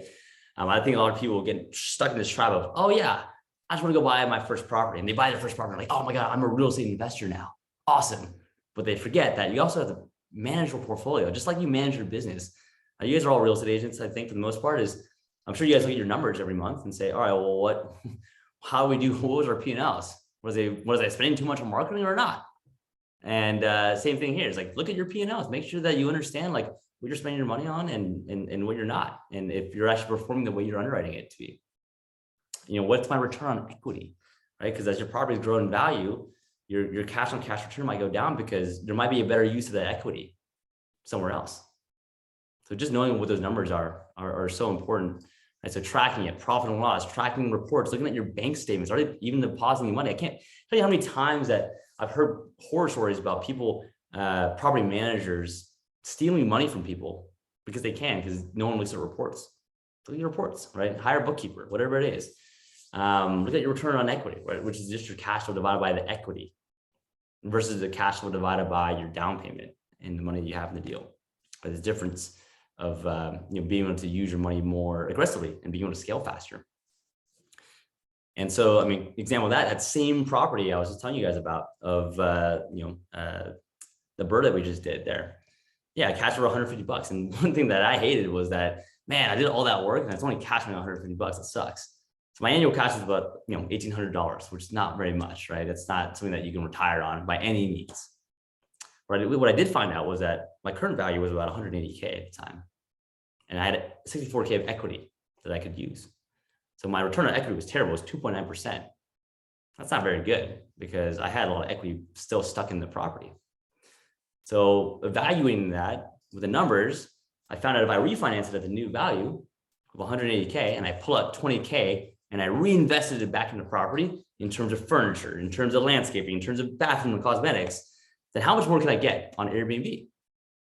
All right, well, actually the analysis was $1,200 was what I got for current rents, but I actually could get $4,000 a month by Airbnb did. All right, so then I did that. So I took the 20K out, I put it back into the property, and guess what? Now the cash flows or gross is $4,000 a month, right? So I basically increased my cash flow by 3x on that one. So I increased it $3,000 more a month, right? So my return on investment on that 20K is 194% at that point, right? So now you're using our assets to buy more assets and to generate more cash flow. So that's the 7-step process, guys. And I want to make sure that I'm going to give you guys a bonus here. One thing that we've learned across the way is go big as fast as you can, right? This is not a get rich quick plan, but it's a get rich for sure. It's a marathon, right? There's going to be a snowball effect of momentum, a snowball effect of money, right? And assets that's going to have your assets buy more assets. Here was my first property that I bought in Dallas.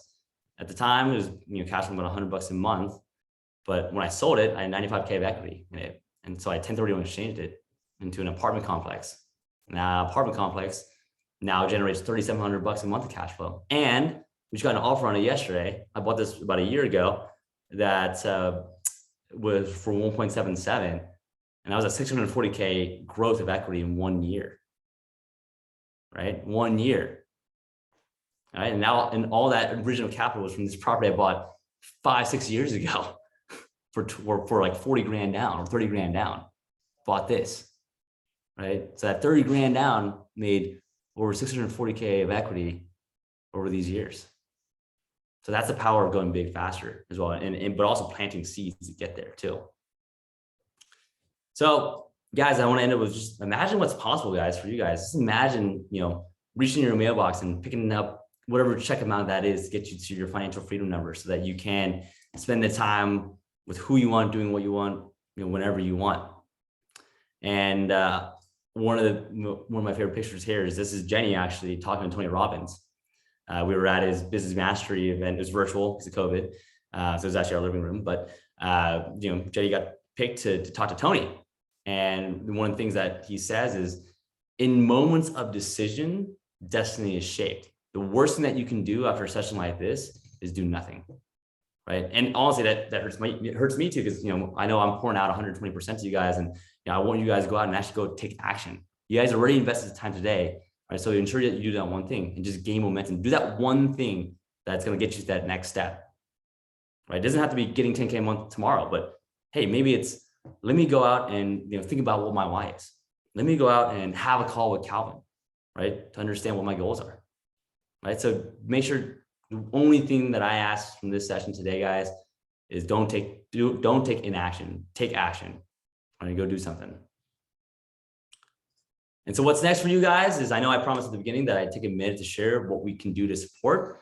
So, what we do at Zen Coast University, which is our coaching program, is help you learn how to use real estate as a vehicle to be able to get your time back and your energy back to spend it with who you want, doing what you want, right? So really 3 ways I would look at it. One is we help you create that roadmap. We give you the tools, the process, the strategies, more of the how to invest in real estate the right way. Not just go ahead and any one of you guys can go buy real estate tomorrow, but can you guys buy it the right way? Can you guys analyze the deals the right way? Can you guys know what's in your tool belt so that any deal that you look at, you can put creative terms in there to make that deal great?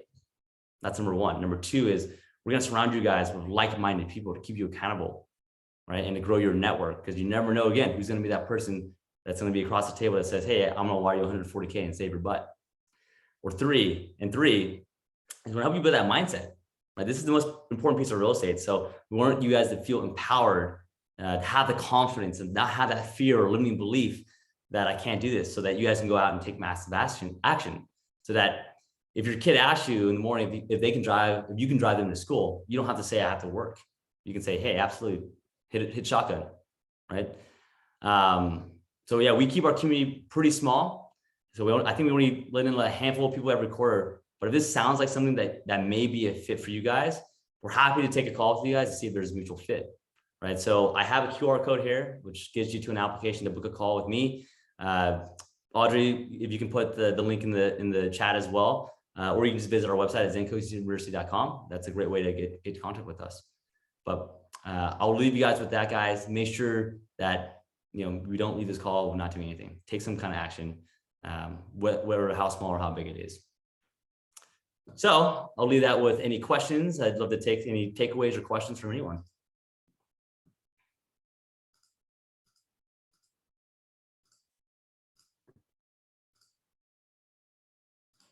We do have one question in the chat, which is from Stetson. Stetson, if you want to add some context to the question, which the question is, how can I leverage other people to get the capital to invest in my niche? Yeah, so that's a great question, Stetson. And I'm sorry, you were gonna say something? Well, no, I mean, I was just going to add a little bit, like, I guess, more specific to it. I mean, because I hear it from everybody, and, as somebody who has no skin in the game with investing, really, everybody just says, like, well, capital's not the issue. It's just, you don't know how to do it. And that's exactly kind of in the position I feel like I'm in. Just, I don't feel like I'm personally in a position to be dropping 25% down on a house. So what are some creative ways that I can leverage other people to make that not be an issue, I guess? Yeah. So, I mean, there's so many ways to even go about that answer, right? One is, I mean, you can look at it as, finding maybe a private money lender to say, I'm going to give you an opportunity to invest in real estate, because there's really two assets that we all have, right? We have either our time or our capital in real estate investing. So if you have the time, but you don't have the capital, then your time is well spent finding good deals.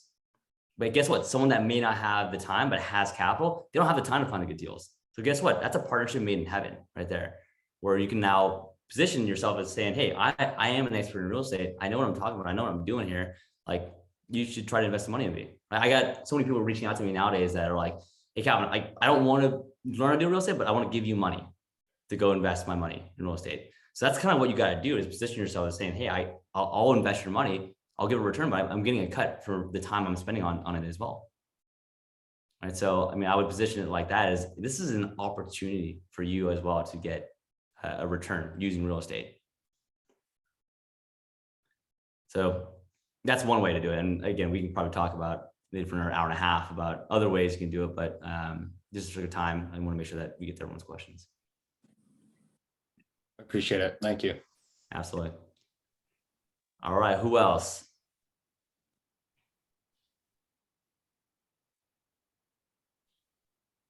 Okay, I'll go ahead and ask. All right. Cindy. I am in a different position than most of you that are on and in this class. And before I do that, I want to thank you for taking your time and teaching and helping us and sharing with us.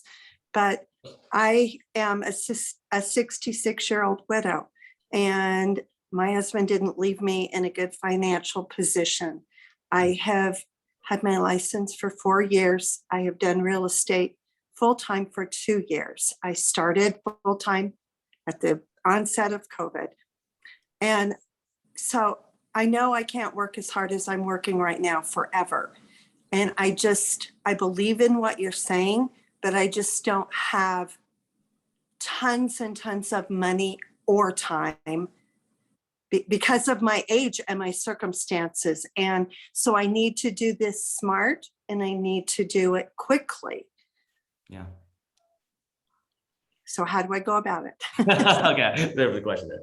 So, yeah, I mean, again, like everyone here is in a different situation, right? So I don't think any two people on this call have the same situation in life or financial picture, right? So even if you don't have the time or the capital right now, well, there's gotta be some kind of value that you do bring.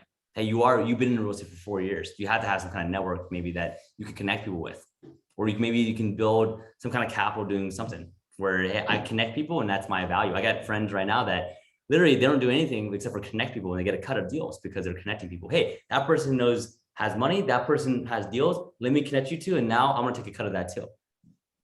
Okay. Right, and then you can start building your capital up that way, and then you can start to do the things that we talked about today. It's okay. Now I have the capital built up. Now I can go do these strategic deals. Okay. Yeah, absolutely. And I know when in the beginning for us, like we didn't have the capital at all. And we had a little bit of time, but not as much as people think. I mean, I was still working a 60-hour W-2 tech sales job, right? So, it is just, in the beginning, a lot of it was just, again, being authentically curious to people and just getting in front of them and just talking with them and getting them to like you. And, from that graph I showed you guys in the beginning, where we go from 2 units to like 160 over 6 years, it was like 2 units, and then it was like 2 again, right? It took a long time to scale up, but it's because in the beginning we were building the relationships a lot. And once you start to build the relationships a lot, then things start to flow to you. Where now I don't really prospect for deals anymore. It just kind of ends up on my plate, and I say, all right, cool. Do I want to do this or not? So the momentum piece, you gotta start somewhere, get that momentum going, and what you'll find your niche of what brings you energy, whether it is connecting people, whether it is finding deals somehow, or value adding in a different way. So find out what your superpower is. Okay, thank you. Yeah, of course.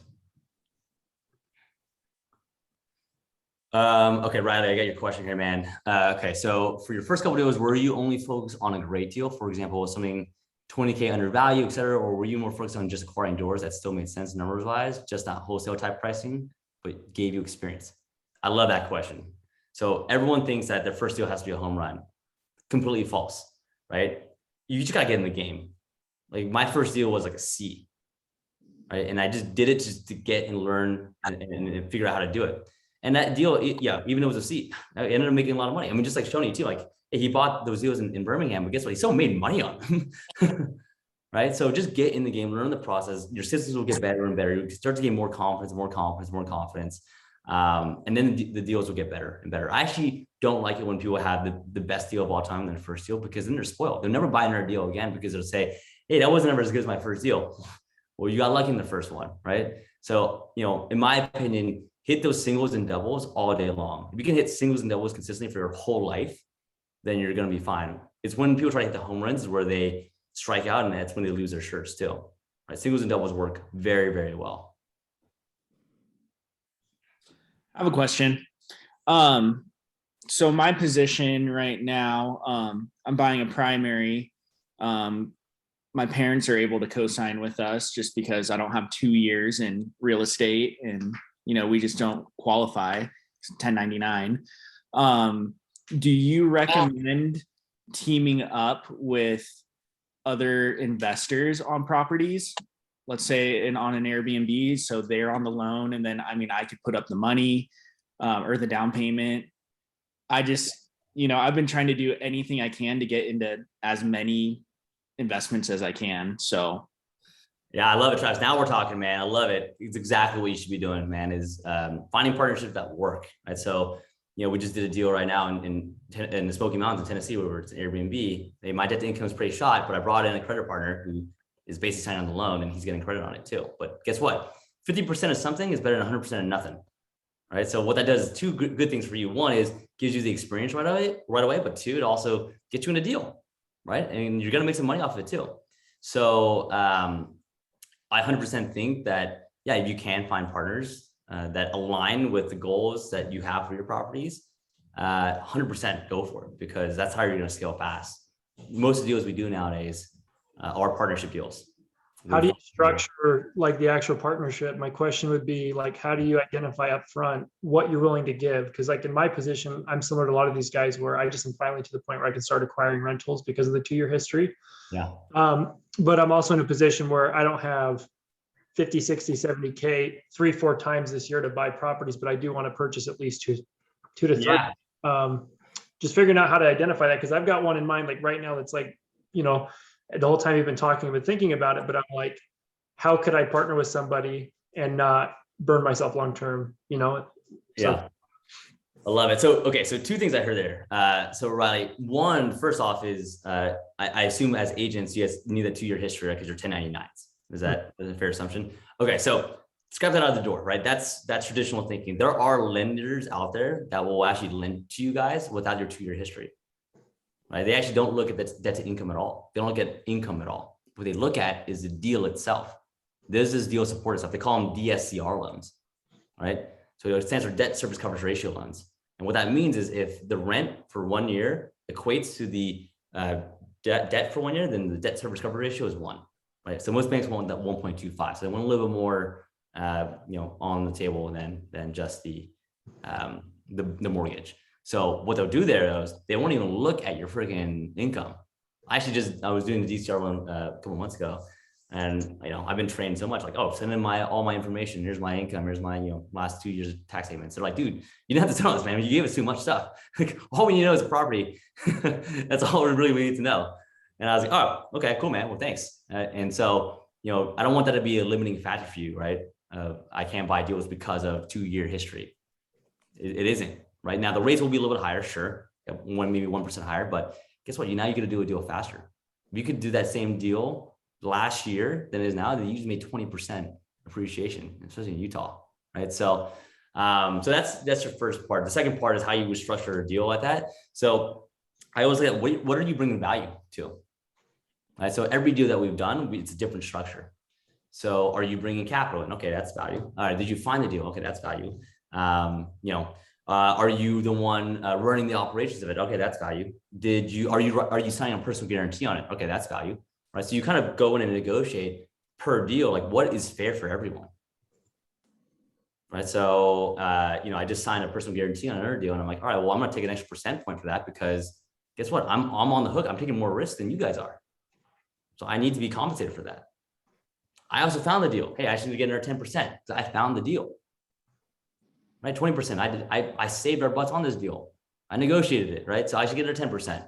So again, like it's the wild, wild west. You negotiate what you think is fair with the other investors. And the way I look at it, I mean, I have a model for this where I basically go in and I look at every deal and I say, all right, if I was an investor, would I do that same deal? Right. So don't get greedy, right? But be fair. It should be a win-win-win situation. And then also to your point, I think Travis, you asked that question, is, pick your partners carefully, right? Pick your partners carefully, meaning that, is that someone that you want to work with? Like the worst thing that you could do is partner with someone that you hate dealing with. It's like a bad coworker, right? It's like, oh man, I can deal with that person again. Like, this is all about having fun. Like I love joking around with my partners all the time. Like we'll get business done too, but we'll joke around too at the same time, or we'll get a laugh at each other for, the stupid thing that we did. But, if you got a partner that, you don't like being around and you don't like their vibe, and that's almost like a marriage, right? You're legally binding yourself to that person. So make sure you have a partner that, one, has aligned goals, and two, is someone that you like being around as well. Matt has a great question. What's your process for building your team out of state? All right. So Matt / Angie. All right, Matt. So the process of building the team out of state is, well, a couple of things. One is you got to be able to, even as an agent, right? Like some random person calls you, you're at the bottom of the list, right? So you got to have a process of how do I get to the top of that list? It's being able to show that you're a serious freaking buyer, right? You have experience, or you have a network that has experience. So, you know, and being very crystal clear. I mean, it's part of the process we just mentioned, right? The criteria, like I have a legit specific criteria of what I want. Here's my proof of funds. Here's what we've done in the past, and understanding what they want to do too, right? So, you know, the process in all the core 4 people, it's not just, hey, like, hey, help me. Well, how can I help you? One of my real estate agents that sent me actually that deal, one of the deals that we went over, her goals in life were like, I want to get into real estate investing. You know, she wasn't the most experienced real estate agent at the time. Like, you know, she was starved, like she was just hungry, and she was young and ambitious. And I love that about her. She was going above and beyond for everything. And so I was like, all right, like I will train you on how to invest in real estate, right? Like I'll give you that, right? If you are loyal to me, and if you are going to send me all these good deals. And I guess what, I have a network of hundreds of other people, of other students that are also real estate investors. And if you do a good job for me, guess what? I'm going to refer you to every single one of those people too. So do a good job for me. And I like to plan to buy 4 deals a year too with you. So, you know, you just have less marketing in that regard. Like you always have someone for me. So that's why, I mean, I had dinner with her about 6 months ago, and she was like, I don't know why I do the things I do. I wouldn't do the things that I do for other people, right? Like she literally went to my sister's Airbnb and literally cleaned it on Thanksgiving Day because her cleaner couldn't work that day, and like did like the whole like bird on a toilet paper thing and everything. And she was like, I don't know why I do these things, but I do this for you guys, right? So again, likability is one part of that, but 2 is just understanding what they are trying to accomplish and what they will get out of that relationship too. It shouldn't just be a vendor relationship. Same with contractors, same thing. My contractor, you know, I'm trying to help her build her business, right? And so, you know, me doing that is above and beyond for her, right? So why wouldn't she want to work with me? Yeah, I hope that answers your question.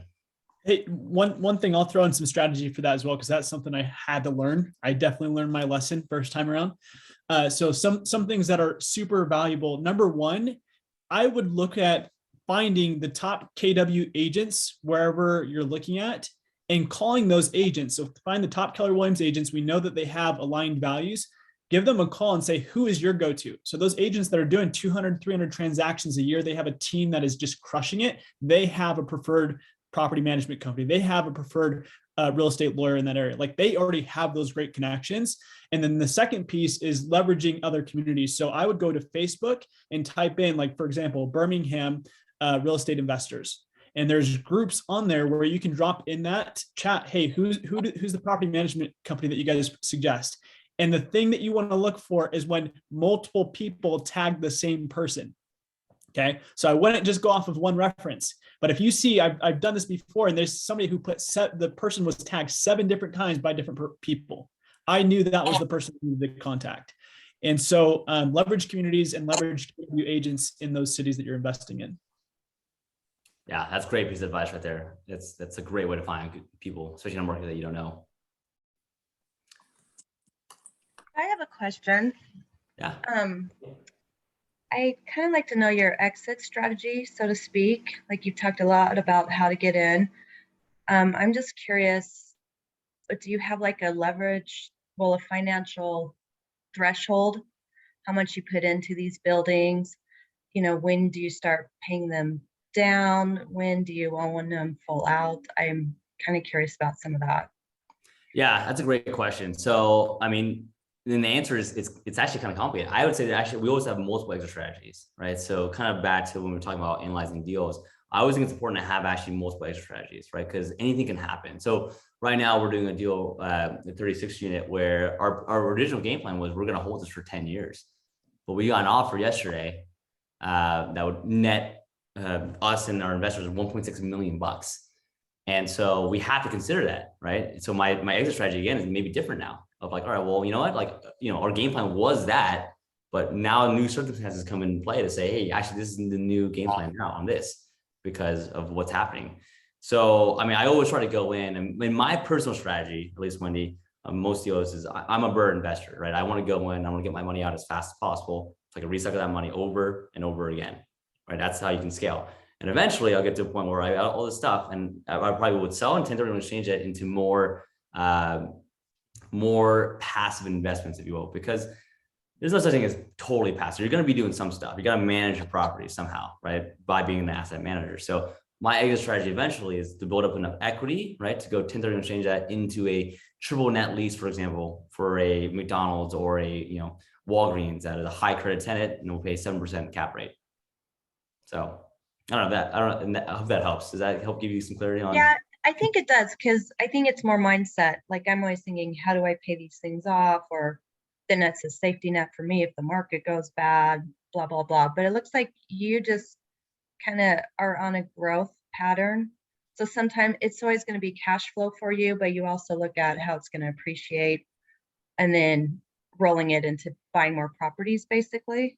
Yeah. And what that does, Wendy, too, is, in that strategy too, you're taking your chips off the table, right? Of, okay, well, I can keep the equity in there, sure. But if I refinance and I take my original capital back out, then I'm de-risking my capital out of the deal, right? So, if that property went sideways at the end of the day, I already taken my money out, right? And if I foreclose on that property, cool. That forecloses on that property and that's it. I still own my rest of my property and I still have my capital that I originally put in. So de-risk the deal a little bit in that regard too, because I didn't lose my money, right? Like I'm back to where I started on my money, sure. That sucks, but I didn't lose anything from my square one. Okay. And I think one nugget I heard too in the beginning of what you said too was it sounds like a lot of defense that you're trying to play too. It's like offense and defense, right? So I think that's a great point where you want to play offense in the beginning, but then there's defense. How do I stay and keep the course? And the defense part of it comes in of, yeah, you want to make sure you do have liquidity enough. You're not overextending yourself as well. So you have 6 months of reserves and liquidity. You're not overextending yourself. And you're buying deals that do cash flow. I mean, I think where people lose their shirt so much is they're so optimistic on deals that they don't look at the worst case scenario, right? And I always say when you're analyzing deals, look at the worst case scenario, like stress test it. Right? Make sure that in a bad situation, are you still going to be okay? Can you handle that? And so the defense part comes over of, liquidity wise, one, don't overextend where your net worth to debt ratio is over 50%, which that could get you into trouble in the long run. And then buying deals the right way, right? Where you're actually underwriting deals. You're not like, my parents were terrible investors. I love them, but they were terrible investors because, they bought investment properties for what they would live in, but that not always what made the numbers work, right? So, what I always try to teach my students is, do the deals that actually have your numbers work, right? Make your numbers work. And then it's a good deal no matter what.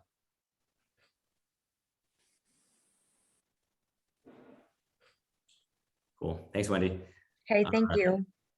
Who else? Well, I got another quick question. I don't mean to keep interjecting here, and other people may feel similarly, but I've kind of got a little bit of a limiting belief where I feel bad if I get a good deal on a property because I feel like I'm trained to make people as much money as possible. My agent side of things, on the investor side of things, I feel bad too. Yeah. So I've got a listing appointment on Sunday for an estate sale, vacant home. I know day one to get cash flow based on the analysis I did, and I could probably pick it up for 20 to 30 counter value. But is that what's best for him or me? And that's where I get stuck between those two sides because I am kind of playing both sides of the field. Does that make sense? Yeah, 100%. That's great. That's a great problem to have. And, I would say, and Riley, you're out of questions after this. Just kidding. But I always say it should be a win-win situation, man. Like you shouldn't try to take advantage of anyone. That's messed up. Like that shouldn't be the way you invest. And I'm sure some people still invest that way, but that's not how you should invest, right? Like, coming from a morality standpoint of stuff. And, in my opinion, it should always be a win-win situation. So essentially, look at the estate sale that you're going to right now. Like, could you pick it up for 20, 30K less? Sure. Right. But is that a win for them too? Right. So, I mean, we picked up a deal not too long ago where their property was older couple, right? And the grandma had just passed away and she had owned the property. And what they were doing, they had a reverse mortgage on the property for years. And basically they called the reverse mortgage company, the company basically called the note due when she died. And so they had a month. I think they had 2.5 weeks to come up with the money, or else they would get foreclosed on and they lose everything. And the credit would suffer too. So we said, all right, how much is a reverse mortgage? It was like $500K. So we're like, all right, we'll buy the deal for $650K. Right. And his house was a mess. His house was black mold, things everywhere, like not healthy for them to even live in. Like things were torn down, not deferred maintenance everywhere. And we gave him $150K extra. Right. Now the deal worked for us too, because we're gonna put, I think 400K into it, and it's gonna be worth 1.3 million. But they also not have a foreclosure, and they get 150K in their pocket, right, to be able to go and live their lives, right, and get back on their feet. So again, understanding on the estate sales side, like, what's a win-win for them? Like, are they in emotional distress right now where they don't even want to show the house? They don't want to have to deal with that. And you can just get off their hands without them having to do that. That could potentially be a win for them. Now, I wouldn't say go out and gouge them, but just understand where they're coming from. Like, what is a win for them? What would they expect? What do they want? Does that work for you? Right. And yeah, and then go from there. Cool. All right, guys, who else? Anyone else? I think I got one last thing. Sorry. Yeah, of course. So earlier when you were talking about defining your criteria, you mentioned doing something that is fun to you, that like a part of real estate investing that is actually enjoyable to you, but also matches with your goals, right? So, I mean, I don't know. I'm trying to figure out, like, is there a certain point where you're like, I really like this thing, but this is my goal. So how can I kind of like make those two work together if they seem a little bit more, I guess, separate in a way? Yeah. So, I mean, I would even go more micro on that, is kind of figure out what you enjoy doing, right? So for me, for example, I enjoy finding deals and putting the structure together. Like I'm enjoying that, but I hate doing property management. I hate asset management. I hate construction. I'm not very good at it, right? Like that's not my forte. So I could find a partner, like you mentioned before, if I could find someone that actually loves doing that. And there are people like that. It's crazy that they're literally the opposite of you. And those make great partnerships. I have a partner right now who only loves doing construction, and he has a property management company. And he's like, I don't know how to find deals and all that stuff. I'm like, great, let me do that. And then you do that. So, I mean, that could be something as well, where it's not even just like the deal itself, but it's like, how you actually run what you do on the day-to-day of the deal that gives you joy. It could be something like, my little sister is really good at being creative with Airbnbs, right? Designing. I don't have the design, eyes, right? And so, I bring the financial backing, and which, she doesn't have, and she brings the design, which gives her joy, and the creativity part of it, and the customer relationship part of it. So yeah, man, I think it could be anything from the asset class itself or down to the micro of like what you actually do in the deal. Right. And then just get really, really good at that you're indisposable and no one else can do it better than you. And then boom, you have a great, way to partner with people. Right on. Cool, guys. Well, I know it's, sorry, go ahead. I just wanted to say thank you. We appreciate it so much. And I want to encourage everybody to just really double down on being a student of real estate investing. I think that's probably one of the most important keys, is just, if you really want to build wealth through real estate, is you have to be a student of the game first. And just commit to mastery of like making sure that you're doing the repetition, you're putting yourself around other people who are investing consistently. It's like the conversations are different in those circles. And so find your tribe, find the people that are going to help you to really focus on your investment goals. And that's going to be one of the greatest, moves or action steps that you can take. Yeah. And the feedback I was showing you said, like, yeah, get good, build that habit, build that muscle over and over and over again, because that's really where, yeah, your first deal might not be a home run, but that's when you're going to be able to build a muscle toward having those home run deals in the future, right? And building that portfolio, because I know every single one of you guys wouldn't be on this call if you guys wanted to buy one or two deals. Like, you want to buy enough in your portfolio to be able to live off it, like a lot of people do. So I encourage you guys, and I'm happy to have a call with each and every single one of you guys just to get to know you guys better and connect with you guys to see how we can help. Because at the end of the day, it's about people helping people. It's about human beings being human beings and up-leveling each other. I truly believe that to my soul and to my core. And yeah, hopefully, I'll get to talk to each and every single one of you guys as well to kind of see, how we can support. So with that being said, guys, I really enjoyed tonight. Thank you for being, great listeners and asking awesome questions. And And yeah, have a great night, everyone, and we'll see you guys soon. Thank you. Thank you. Okay, guys. Thank you. Thank you. Thanks. Thanks.